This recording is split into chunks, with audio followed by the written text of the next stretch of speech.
Entonces estamos frente a uno de los pasajes más importantes de la vida de los creyentes, porque el mismo Señor Jesucristo dice que en este pasaje depende la ley y los profetas. ¿Qué quiere decir eso?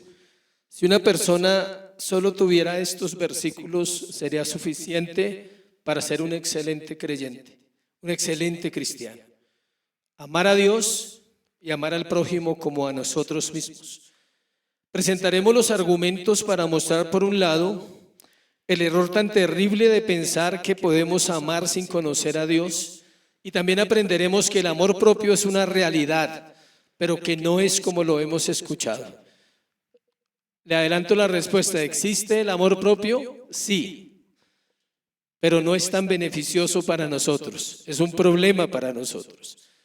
Ahora la pregunta es: ¿por qué entonces Dios dejó ese problema? Para enseñarnos, para que dependamos de Él para poder amar a las personas. Y por eso antepone el primer mandamiento, que es amar a Dios. Sencillamente podríamos decir que nadie, absolutamente nadie, puede decir que ama en realidad a otras personas si no conoce a Dios. Por eso el amor del mundo es un amor que pervertido, es un amor falible, es un amor que falla, es un amor que nos hiere y nos duele. Por eso tanta novela, ¿sí? Por eso hay tanta novela, porque a la gente le encantan las historias de las novelas donde siempre triunfa el amor, ¿sí? Pero en realidad no es así. El único amor que puede triunfar, ¿cuál es? El amor de Dios revelado al corazón de los hombres. Vamos a cerrar esta introducción al pasaje con una cita que solo se puede discernir por la obra del Espíritu Santo en un corazón. Espero que la discierna y no la vaya a tomar como una palabra para usted esta mañana. ¿Listo? El amor propio es, por tanto, el prerequisito y el criterio de nuestra conducta hacia el prójimo. El amor propio es, por tanto, el prerequisito y el criterio de nuestra conducta hacia el prójimo. ¿Falso o verdadero? Falso recontra falso. Es una cita de los que predican la autoestima, de los que predican la autoimagen en este tiempo. Una vez más nos encontramos frente a una frase de engaño que ha penetrado en la iglesia y que debe ser confrontada con la sola Escritura. La Escritura confronta este tipo de enseñanzas y creo que la iglesia la necesita. ¿Por qué? Porque si algo usted tiene que discernir es sus afectos, su corazón. ¿Dónde está tu tesoro? Dice, ¿dónde está qué? Tu corazón. ¿Y dónde está tu corazón? ¿Dónde está tu tesoro? Te vamos a ver la primera parte y se llama amarte primero a ti mismo en pregunta. Amarte primero a ti mismo, versículo 39. Vamos a estudiar el versículo 39 del pasaje. El segundo es semejante: amarás a tu prójimo como a ti mismo. Para entender esta pregunta y responderla adecuadamente, que ya la adelantamos, vamos a centrarnos en ese mandamiento. ¿En el mandamiento de qué? De amar al prójimo. Este versículo o este verso ha sido usado para apoyar la psicología cristiana. Mucha de la cristiandad de hoy en día tiene un apoyo ¿qué? Psicológico, motivacional y social, porque lo toman solo en el hombre, es decir, su entendimiento es humano. Y es un entendimiento errado de este versículo y es lo que hace que el hombre se justifique cuando peca. Cuando el hombre no cumple sus deberes hacia Dios y hacia el prójimo, encuentra una justificación en versículos como estos donde dice que primero debe amarse a sí mismo para poder ¿qué? Amar a los demás. Es una afirmación sorprendente lo que está haciendo aquí Dios. ¿Quién está citando la Escritura? Cristo. Cristo está enseñando, nos está diciendo no solo que Jesús está ordenando que nos amemos, que amemos al prójimo como a nosotros mismos, sino que nos está diciendo de dónde puede venir ese amor verdadero. ¿De quién? Del amor a Dios. Mire la otra parte, como lo tuercen. Están diciendo que Jesús nos ordenó amarnos a nosotros mismos y ese no es el mandamiento. sino que no podemos amar a nuestro prójimo adecuadamente a menos que primero aprendamos a amarnos a nosotros mismos, porque el criterio o estándar por el cual determinamos cómo amar al prójimo es cómo nos amamos a nosotros mismos. Eso es torcer la Escritura, porque solo hay 2 mandamientos. Por eso le aclaré al principio, ¿cuántos mandamientos hay en el pasaje? 2, no 3. Si hubiesen tres, entonces cabría el que estamos diciendo de amarnos a nosotros mismos. Hay un mandamiento, amar a Dios, y hay otro mandamiento, amar a ¿quién? Al prójimo. Y si torcemos la Escritura le ponemos uno tercero, amarnos a nosotros mismos, lo cual es falso. Muchos se atreven a decir que esa es la última revelación que ha llegado en los últimos 2000 años y que lo que Jesús quiso decir allí tenía que ver con el que el hombre se amara a sí mismo. En realidad, el versículo no está diciendo nada de eso. Vamos a considerar los hechos. Primero, no hay ningún mandamiento aquí, solo hay 2 y no hay 3, acerca de amarse a sí mismo. Al escuchar hablar a los líderes de la autoimagen, uno pensaría que la Biblia contiene un poco más, pero de hecho no hay ningún mandamiento aquí ni en otra parte de la Escritura sobre el amor mismo. Por el contrario, el pasaje es claro. Está hablando de 2 mandamientos y está dando por sentado que el hombre ¿qué? Ya se ama a sí mismo. Y este es uno de los grandes problemas para usted tener un concepto correcto en su vida. El amor a sí mismo. Yo diría que entender esto te va a aliviar la vida cristiana. Te va a traer libertad en tu corazón. Esto es lo que se llama torcer la Escritura con los textos fuera de contexto. Y esto la iglesia tiene que escucharlo cada semana, porque usted está expuesto a entender la Biblia como usted quiere, a interpretarla como usted quiere. Esa es la manera de hablar de muchos hoy en día, olvidando que todo ha sido y otorgado por Dios. Aparte de eso, no solo no es de ellos, sino que no aman al prójimo. Es decir, hay un deseo de autorrealización impresionante en nosotros. Y se ha trasladado a la iglesia cristiana. Escuche cómo hablamos nosotros. Mi iglesia, mi familia, mi carro, mi casa, mi burro, mi vaca, mi perro, mi dinero, mi. Parecen músicos, mi, en la nota de mi. ¿Sí? Así hablamos. Esa es la manera de hablar. Esa manera denota cuánto se ama usted. Así que si hablas así en la oración, tienes que corregir. Señor, la casa que me diste, gracias. El perro que me diste, si es que usted ama mucho a su perro para los que tienen. La esposa que me diste, los hijos que me diste. ¿Sí? Suena diferente, ¿cierto? Como que hay un respeto al dador. Como que hay un respeto a entender que no es mío. La parábola del mayordomo es perfecta. Todo lo que había en la casa era del dueño, pero Dios le dice, cuídamelo, luego yo vengo, me voy a viajar un tiempo. Cristo se fue a viajar mientras regresa en su segunda venida. Así hace Dios, le dice, mira, te entrego esto.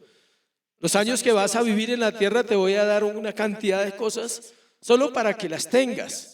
Solo para que no pases necesidades, solo para que vivas bien. Pero nunca se te olvide que son mías.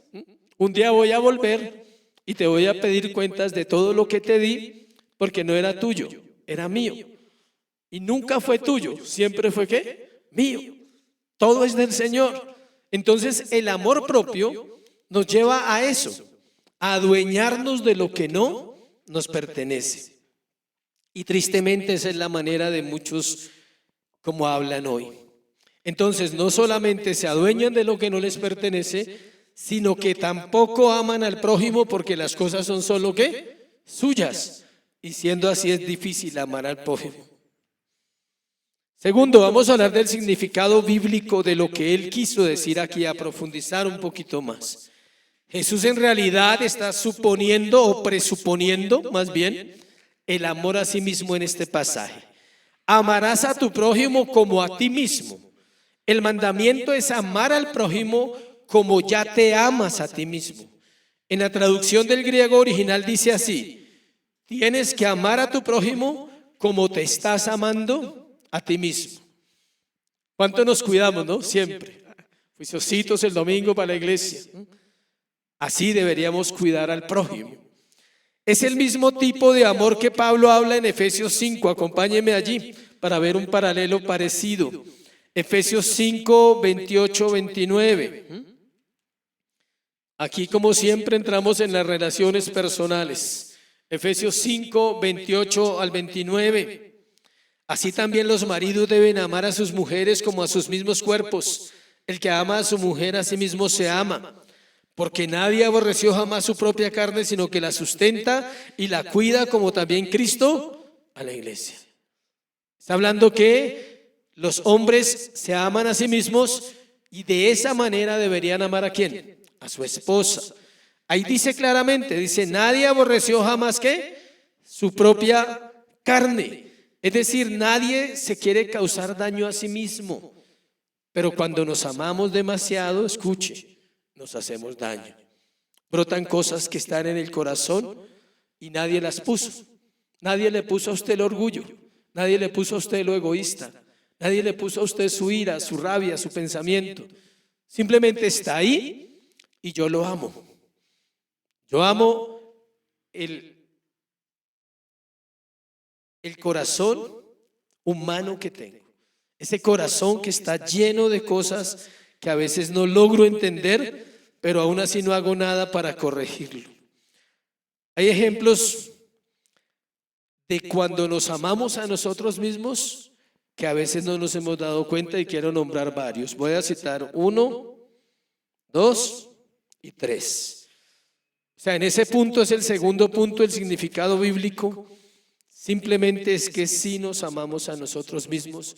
Y el significado bíblico del versículo es que Jesús está diciendo, ustedes ya se aman lo suficiente, así mismo deben amar ¿a quién? Al prójimo. ¿Cuál es el prójimo? El próximo, pero no el que tiene a su lado en esta mañana, sino el próximo con el cual usted se relaciona más en la vida. Entonces ya tenemos que ir al apartamento o a la casa. Ya nos toca irnos más cerquita de nuestros corazones y nuestros afectos. Vamos a mirar, les repito, ejemplos cuando nos amamos a nosotros mismos y tal vez no nos hemos dado cuenta. A. Justificarse a sí mismo. Acompáñeme a Lucas 10:29. Ese encaja perfectamente en la congregación, la iglesia. Lucas 10:29. Acompáñeme a ese pasaje y escriba ahí justificarse, o escriba personal, no justificarse, sino escriba justificarme a mí mismo para que suene más interesante. Lucas 10:29, mire lo que dice. Pero él, queriendo justificarse a sí mismo, dijo a Jesús, ¿y quién es el prójimo? El intérprete de la ley. No era cualquiera, no era un hombre mundano, pecador, fuera de contexto, era un religioso. Los religiosos, si usted habla con ellos, le daban cátedra a usted en doctrina. Y él dice, pero él, queriendo justificarse a sí mismo, dijo a Jesús, ¿y quién es mi prójimo? Este versículo hace parte de la parábola del buen samaritano. Cuando el hombre le pregunta al Señor, del versículo 25 al 29, vamos a estar mirando qué pasa allí para comprender el punto que estamos tratando. Veamos 25, dice, aquí un intérprete de la ley se levantó y dijo para probarle, maestro, ¿haciendo qué cosa heredaré la vida eterna? Note que la pregunta parece muy normal, pero como él quería justificarse ya no es tan normal. El texto le da a usted la respuesta. Él no está haciendo una pregunta tratando de encontrar un conocimiento. Él está haciendo una pregunta tratando de ¿qué? Justificarse a sí mismo. ¿Quién es mi prójimo? Pregunta en el versículo 29. Y no es para pedir información, era para desconectar a Jesús. Y nota, escuche, él pensaba, como es un intérprete y es un hombre religioso y es un hombre que conoce la escritura del Antiguo Testamento, él no tenía claro el concepto de quién era Jesús, que era Dios, que era el Señor. Él quiere ganarle a Jesús, él quiere confundirlo en la respuesta quizás. Preguntó, por tanto, con un interés propio, un interés personal. Él se gustaba a sí mismo como era y no quería dar su tiempo ni su dinero a su prójimo. Deseaba permanecer envuelto en sí mismo. Él quería otra respuesta. En su corazón no tenía intenciones de ayudar al prójimo. La parábola dice que había que ayudar, que el buen samaritano ayudaba, pero él estaba justificándose a sí mismo. La pregunta es, ¿cómo se justifica usted hoy si no le hace preguntas a Jesús? Ya no se justifica de esa manera. Entonces las justificaciones son las que ya conocemos. No tengo tiempo, estoy cansado, no me alcanza la vida, no puedo, es demasiado para mí, no entiendo. Son justificaciones de nuestro amor a nosotros mismos. Ahora, él se consideraba bueno. Por eso es que el ser humano se justifica, porque piensa que pierde su valor cuando dice en realidad, la vida me queda grande. ¿Sí sabe que esa palabra nos cuesta decirla? Y más delante de Dios y decirle, Señor, hoy quiero ser honesto y quiero dejar de justificarme, quiero dejar de decir que esto es difícil. Quiero dejar de, cuando usted piensa que el cristianismo no se puede vivir a la manera de la Biblia, usted hace a Dios mentiroso inmediatamente. Yo no creo en ninguna parte de la Biblia que Dios nos haya dado una carga. Y me apoyo en Mateo 11, 28. Venid a mí, todos los que estáis trabajados y cargados, ¿y qué dice? Yo os haré descansar. Él dice, deje su bulto. Deje su carga y tome mi carga, dice. Dice, y tomad ¿qué? Y aprended de mí que soy manso y humilde de corazón. Y dice, lleve mi yugo. Deje de cargar el suyo, deje de justificarse. Deje de pensar que es imposible ser santo. Deje de pensar que es imposible ser un verdadero cristiano. La vida me queda grande. O también podría decir, no la sé vivir sencillamente. No he aprendido a vivirla. O tal vez no sé amar. ¿Cuántos han orado así en su vida privada de oración con un corazón sincero? Me cuesta amar. Soy un egoísta terrible. Soy un orgulloso al 100, multiplicado por 1000, ¿sí? Donde lo que más me cuesta es ¿qué? Amar a la otra persona. Y esta es más dura. No sé qué, perdonar. Eso es amarse a usted mismo. No sé qué, perdonar. ¿Qué se puede retener? Todo. Cuando hablamos de retener no estamos hablando solo de dinero. ¿Se puede retener el perdón? Claro. No lo quiero otorgar, no lo quiero dar. ¿Por qué? Porque yo creo que no se lo merece la otra persona. Porque yo creo que no es así. No tengo por qué perdonar. ¿Qué está haciendo usted ahí? Amándose a usted mismo. Esta frase, cada vez que lo intento hacer, lo hago en mis fuerzas y me sale mal. Esa sí es verdad. Bueno, esa sí es así. Cada vez que lo intento hacer, lo hago en mis fuerzas y me sale ¿qué? Mal. Entonces siga amándose para que siga sufriendo. Bueno, siga amándose a usted mismo y verá que no va a pasar nada, no van a haber cambios en su corazón. B, este me sorprendió. Aparentar es amarse a sí mismo. Poco se habla de la apariencia, ¿no? Las personas hacen lo que sea, escuche, lo que sea, porque no les vean su condición verdadera. ¿Pasa eso en la iglesia? Por favor, pasa constantemente. Hacemos lo que sea para que no vean lo que yo soy. Podemos ver que es preferible soportar personas, lugares, voy a decirlo en término colombiano, chicharrones, solo con tal que no se vea que en realidad estoy mal. Solo que no se vea que en realidad soy desobediente, soy terco. O sea, con tal de que no se vea mi verdadera condición, terminamos soportando lo que no tenemos que soportar. Eso se llama apariencia. Cubrimos nuestra debilidad en lugar de ¿qué? Exponerla con el Señor. Aquí está mi debilidad, Dios. Hay un problema en mi carácter que no he resuelto durante estos años. Hay un problema en mi mente, en mi corazón.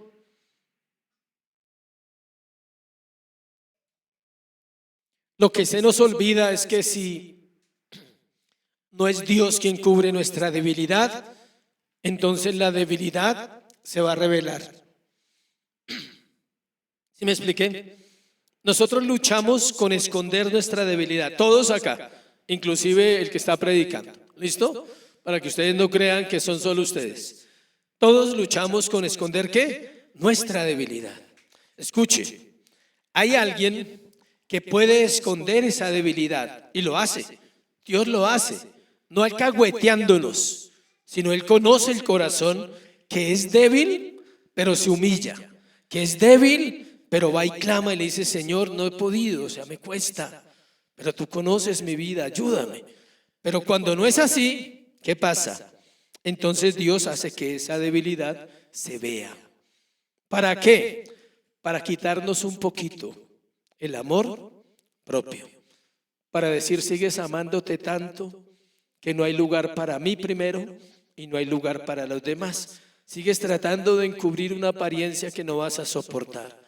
El amor propio es uno de los problemas más profundos de la naturaleza caída. Está ahí dentro del corazón.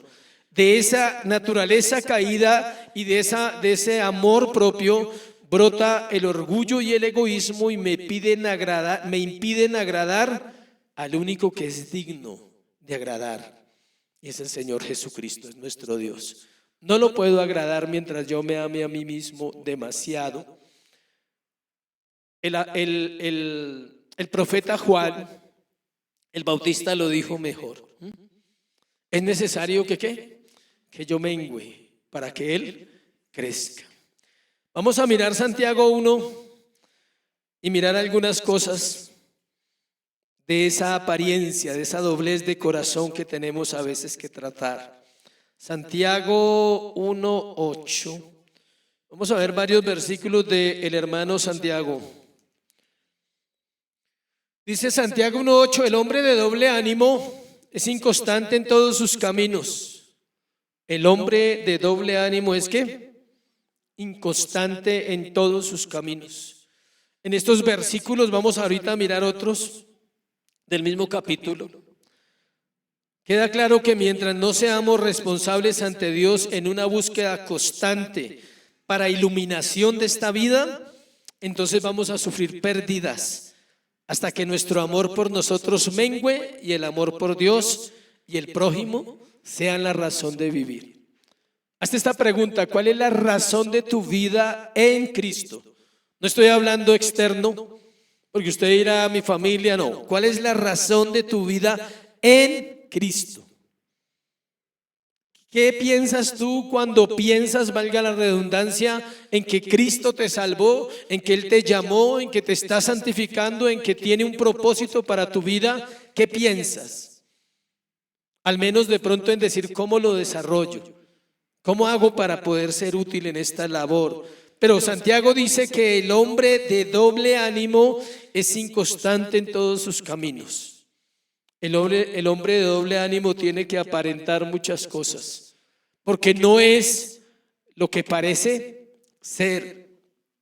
Mire el versículo 19 del mismo capítulo, dice así: por eso, mis amados hermanos, mi amada congregación, todo hombre sea pronto para oír, tardo para hablar. Todo hombre sea ¿qué? Pronto para oír, tardo para hablar, tardo para airarse, porque la ira del hombre no obra la justicia de Dios. Por lo cual, desechando toda inmundicia y abundancia de malicia, recibid con mansedumbre la palabra implantada, la cual puede salvar vuestras almas. Pero sed hacedores de la palabra y no tan solamente oidores, engañando a vosotros mismos. Es impresionante cómo el hombre, porque se ama demasiado, se engaña en su propio corazón. Tercero, desobedecemos porque nos amamos demasiado. Entonces les repito, primero dijimos que justificarse a sí mismo es una razón, aparentar, y ahora ¿qué? Desobedecer. ¿Por qué desobedecemos tan fácil? Porque yo creo que es algo fácil. Creo que es más difícil que obedecer. Desobedecemos porque nos amamos demasiado. Confiamos en un criterio que está ¿qué? Viciado. Pensamos que lo que Dios está diciendo en su palabra no es realmente lo que dice. Cuando la Biblia dice, el que quiera venir en pos de mí, niéguese a sí mismo, tome su cruz y sígame, está diciendo exactamente eso. No necesita entender más. Es eso lo que está diciendo. Pero yo lo leo, me lo predican, puedo estudiarlo, pero aún sigo sin entendimiento y aún sigo viviendo mi vida confiado en mi propio criterio. Y aún sigo pensando que estoy llevando una cruz cuando no estoy llevando ¿qué? Nada. Estoy desobedeciendo la palabra. ¿Qué pasa cuando usted no toma la escritura en serio? Usted está alimentando su ego, está alimentando la naturaleza caída, está alimentando al hombre viejo o a esa mujer vieja que quiere gobernar, y usted está diciéndose a usted mismo que usted tiene la razón y no Dios. Hay muchas áreas de nuestra vida en oscuridad todavía, y será así hasta que Cristo regrese. El día que Cristo regrese, el pecado será destruido para siempre. Antes de eso, todo cristiano tendrá que dar una batalla digna, una batalla verdadera. Alguien decía que si las escrituras son tan reales como son, la salvación es algo muy serio y no se puede tomar en juego. En realidad, ser obediente es cuestión de amor verdadero a Dios. Escuche. Ser obedientes, ¿por qué? Por amor. Vamos acercándonos al primer mandamiento. Empecé por el segundo. El Señor está resumiendo en el pasaje de Mateo que en esos 2 mandamientos están resumidos los otros 10. Vamos otra vez al pasaje, a hablar del mandamiento principal para poder entender lo que estamos diciendo. Mateo 22, versículo 37. Jesús dijo, amarás al Señor tu Dios con todo tu corazón, con toda tu alma y con toda tu mente. Ya vamos a llegar ahí. El primer y el último mandamiento son parecidos a estos 2.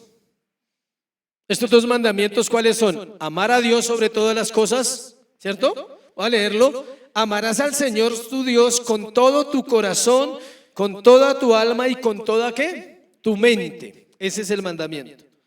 Y el segundo es amar al prójimo como a ti mismo.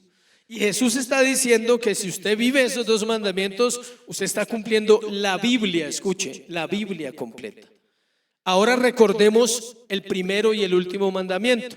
Vamos a ir a Éxodo 20. Vamos a ir a Éxodo 20 a recordar el primero y el último. El primero dice, no tendrás dioses ajenos delante de mí. Es decir, todo tu amor será solo ¿para quién? Para mí. No puedes tener otros dioses, no puedes amar nada fuera de mí. Es lo mismo que está diciendo Jesús. Y el último mandamiento que está en el versículo 17 de Éxodo 20, no codiciarás la casa de tu prójimo, no codiciarás la mujer de tu prójimo, ni su siervo, ni su criada, ni su buey, ni su asno, ni cosa alguna de tu prójimo. La codicia tiene que ver con el amor propio. Quiero lo mejor ¿para quién? Para mí. Nunca pienso en lo mejor para otro. Nunca pienso en lo mejor para aquellos que Dios ha puesto a mi alrededor. ¿Sí ve que tienen razón? ¿Tienen relación?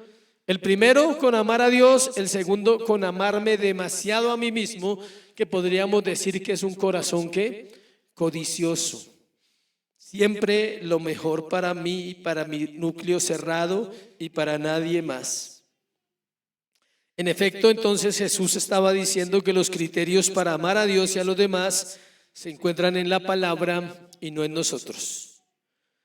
Claramente debemos amar a nuestro prójimo como la Biblia manda, no haciendo, escuche esto, no haciendo por ellos las mismas cosas que hacemos por nosotros. Esto es de aclarar. Amar al prójimo no es hacer con ellos lo mismo que hago conmigo. A partir del amor propio, no solo hacemos cosas buenas, usted con usted mismo se hace mucho daño.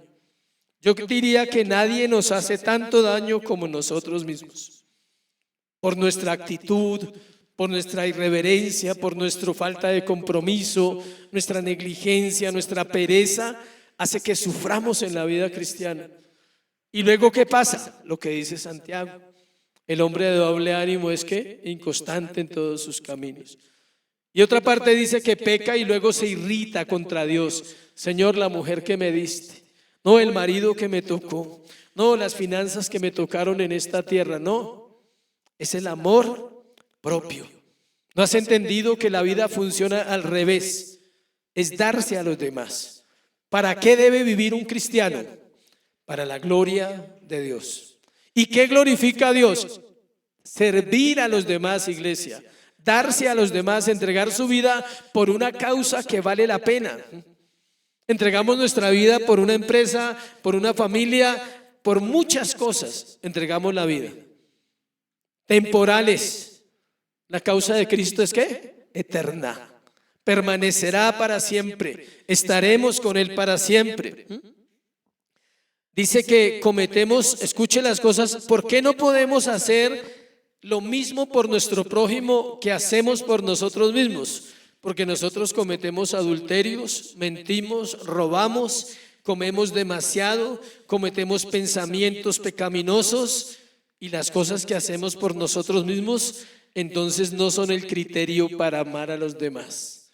Hay que explicar bien de qué se trata amar a los demás. Tercero y último punto, amar a Dios con todo nuestro ser, y ahí quería llegar al versículo 37, porque esta es la base para entender lo que estamos hablando. Empecé al revés. Bueno, o tal vez empecé bien, hablando del hombre cómo se ama a sí mismo, cómo no puede amar a los demás, pero llegamos a donde es importante, amar a Dios con todo nuestro ser. Versículo 37.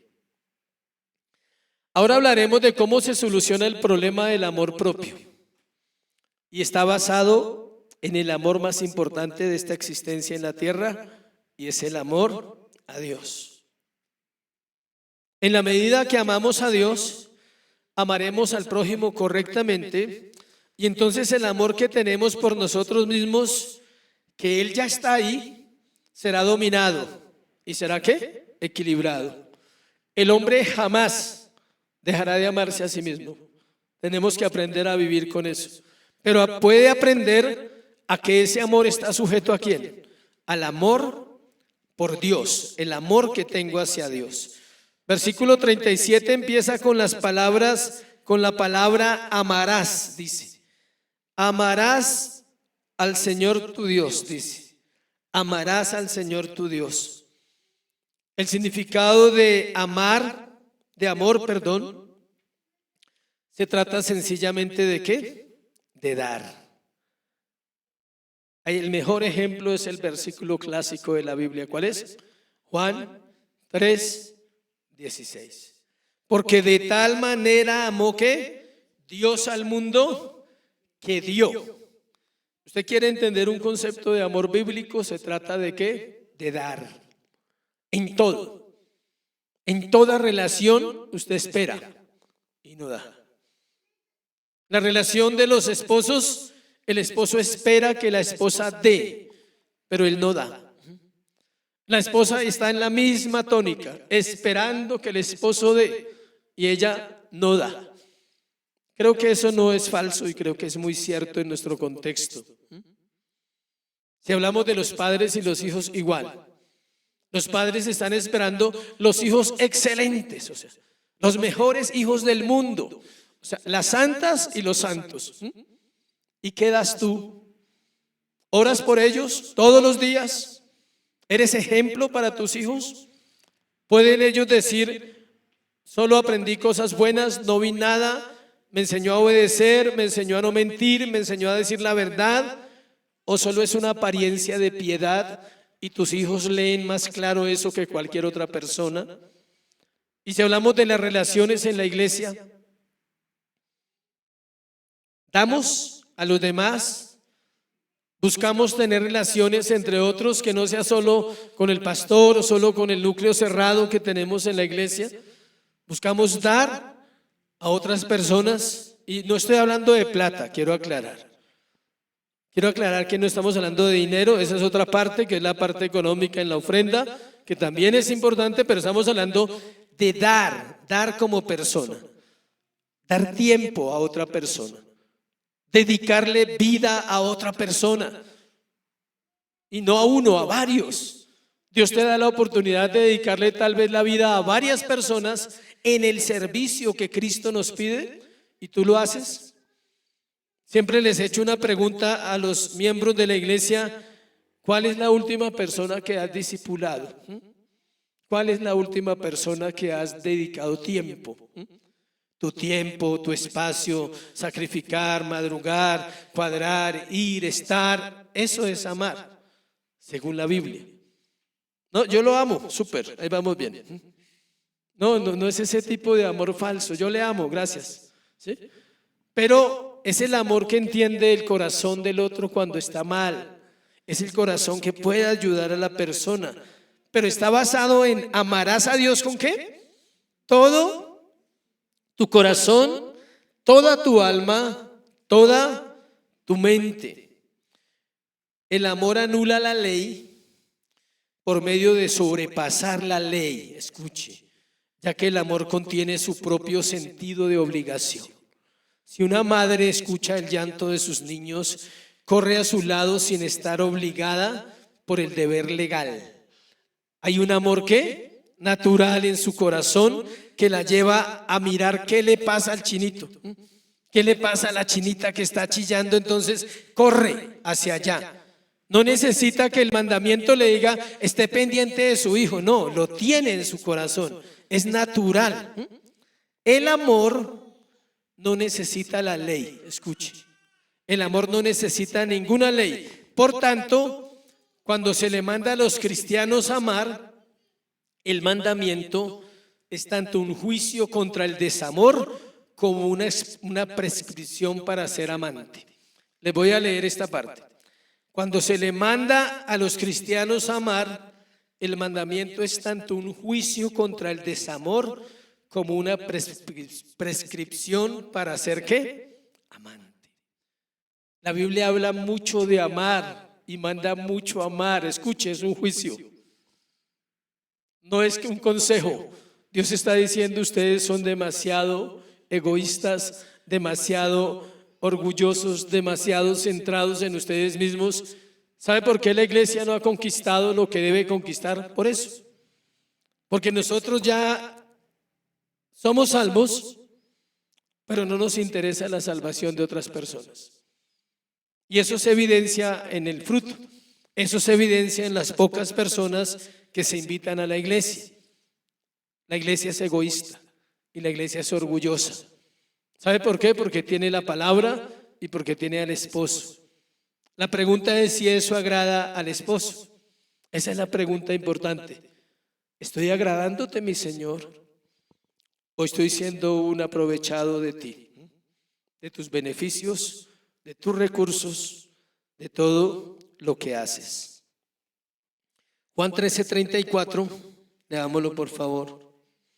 Juan 13:34 dice lo siguiente.